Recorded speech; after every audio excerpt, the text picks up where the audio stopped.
Hi guys, it's time to get some track down on the chorus layout and get some trains running. As you may know if you're familiar with 009 track, you can get set track or flexi track. Set track is fine, but as I want natural looking curves I'm going to go with flexi track for this. First job is to mark out where I want the track joints to go on the layout, and as a rule I try to get them on as straight or as gentle as a curve as I can. I'm just bending the track along the track bed and drawing a line where the join will be. My method for sticking track down is Copydex, which is a rubberized glue, and I just brush it along the track bed. Smells strange though. This does need time to set, so I pin the track into its final position using fencing staples, which are like a galv U-shaped nail. These are used because they push into the foam really nicely. I guess if you're laying the track onto a wooden base, this wouldn't really work. You'd need to look at something like track nails instead. But the idea here is when the glue's dry, I'll pull them out.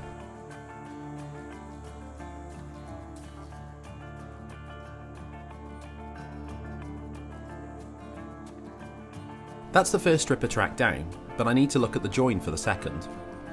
When you bend flexi track, you end up with uneven ends, so I'll just use a Dremel with a cutting disc to cut the ends to match.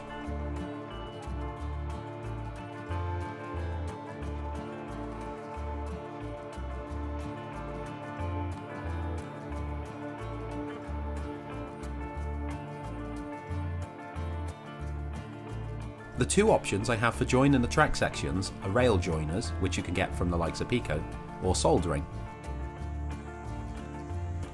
Due to the small amount of joints on the layout, I've gone for soldering, which will give a much more reliable connection. So I'll apply a little bit of soldering flux to the rails before adding the solder itself. I've done this on both pieces of track.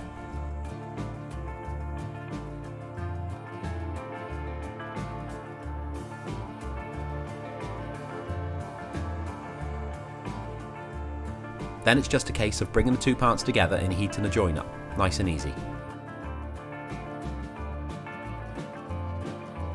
Now it's just a case of working along, repeating the process for the remaining track sections.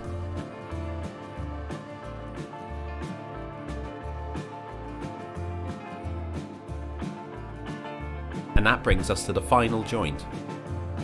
This is a little bit more complex, and the best way to attack it is by holding it into its final position and mark the rails at this point, then cut off the excess. I soldered the rails together here, however I noticed after there's a bit of a kink in the joint, so I resoldered them.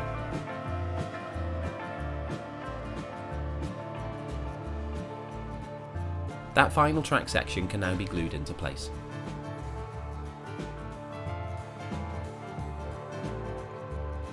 Whilst the glue was drying, I soldered the wires for the controller. On my other layouts, I usually use dropper wires for every section of track.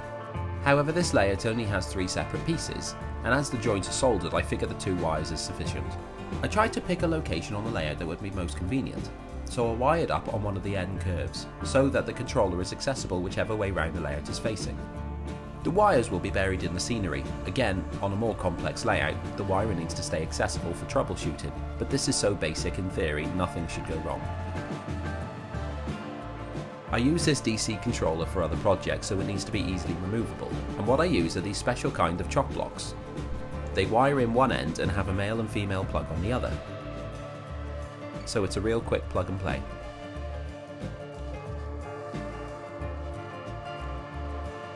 So the Gaugemaster combi single track controller is perfect. So with that plugged in and the track given a quick wipe over, let's check if the train runs.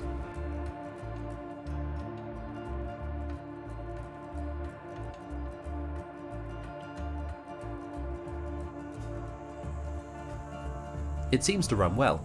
The track's not got any dips or kinks in it.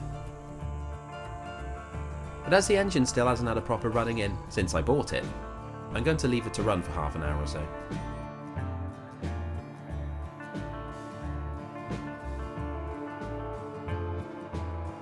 Now the track is on, I can start to fine tune the foam around it, cutting the section into something closer to the final look.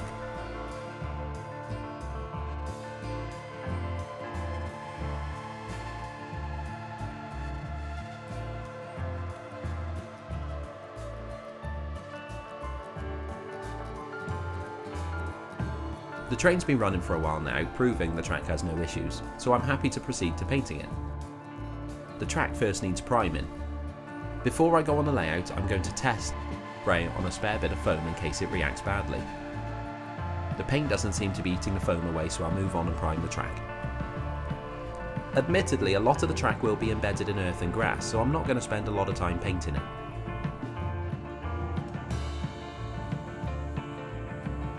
I'm just airbrushing earth brown over the sleepers. The use of the airbrush gives a thin, uniform finish, and it's quicker than hand painting each sleeper separately. With that dry, I'll dry brush a mix of earth brown and light antique white over the sleepers, to weather them in a bit.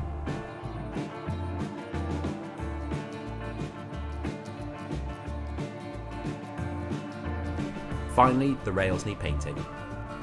I initially started painting with rail match sleeper grime, however this was a bit dark for the look I was after. So I changed over to army paint of fur brown, which is a much warmer brown.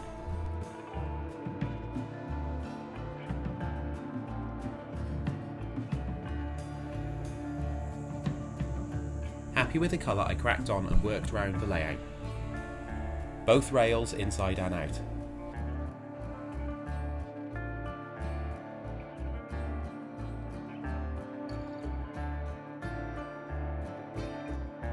Painting is now complete, so the rail heads are cleaned off. These are a bit too abrasive and I only tend to use them during this stage.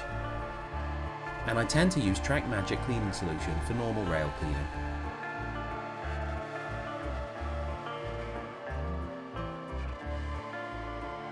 So there we go, the chorus layout is up and running. I'm really happy with how the layout is coming together. Seeing trains run has changed it from being just a pile of foam to a naked model railway ready for ceilings. And it's already so nice to sit back and watch the trains run past, even without scenery on the layout. But before anything else can go on, I now need to look at buildings and infrastructure. The station building and bridges are going to be next.